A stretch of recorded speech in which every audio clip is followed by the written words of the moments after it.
وہ سامنے کھڑا تھا، ایک ایسا ہولناک وجود کہ انسان کی روح پہ کانپ اٹھے، اور یہ صرف شروعات تھی۔ بسم اللہ الرحمن الرحیم۔ ہوا میں پرانے خون کی ناگوار بو اور دم کھوٹ دینے والی تپش پھیلی ہوئی تھی۔ ایک ایسی دنیا جو اپنی آخری سانسیں دے رہی تھی۔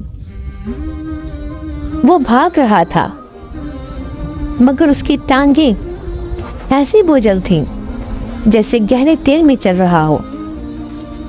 اس کے پیچھے افق صرف تاریک نہیں ہو رہا تھا، وہ ریزہ ریزہ ہو کر ٹوٹ رہا تھا۔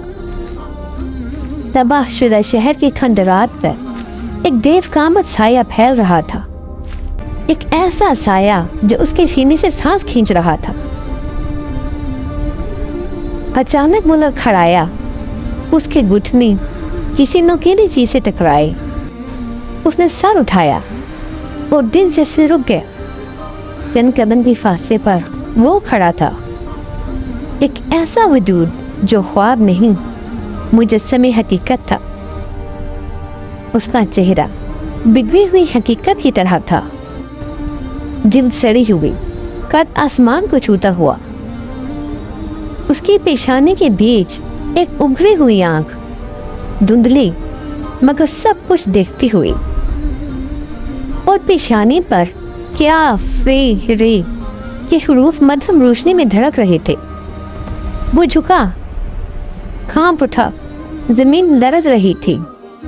بھاری آواز گونجی، تم نے سارے زندگی اندھیروں میں میری خدمت کی، اب کیوں بھاگ رہے ہو؟ ایک دیو کامت ہاتھ اس کی طرف بڑھا، سیاہ خنجروں جیسے ناخن، وہ ہل بھی نہ سکا۔ انگلی اس کے سینے کو چھونے ہی والی تھی۔ آسمان شولوں کے بھنور کی طرح پھٹ گیا۔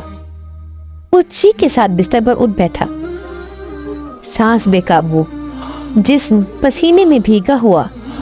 اسی لمحے سے باہر سے ہلکی آوازیں سنائی تھی، پتنوں کی کھنک، دبے قدم، کسی کی دھیمی تلاوت۔ وہ لڑکھڑاتا ہوا کھڑکی تک گیا۔ آسمان پر سحر کی نیلاہٹ پھیل رہی تھی۔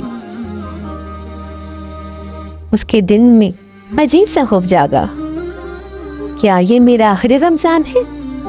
کبھی کبھی سب سے ڈراؤنا خواب سب سے بڑی رحمت ہوتا ہے، کیونکہ وہ انسان کو اس سے پہلے جگا دیتا ہے جب وقت ختم ہونے والا ہوتا ہے۔ اور شاید ہم میں سے ہر ایک کو خود سے یہ سوال پوچھنا چاہیے، اگر یہ ہمارا آخری رمضان ہو تو کیا ہم تیار ہیں؟ ایسی ایمان افروز کہانیوں کے لیے چینل کو سبسکرائب کریں اور اس پیغام کو آگے ضرور پہنچائیں۔ جزاک اللہ۔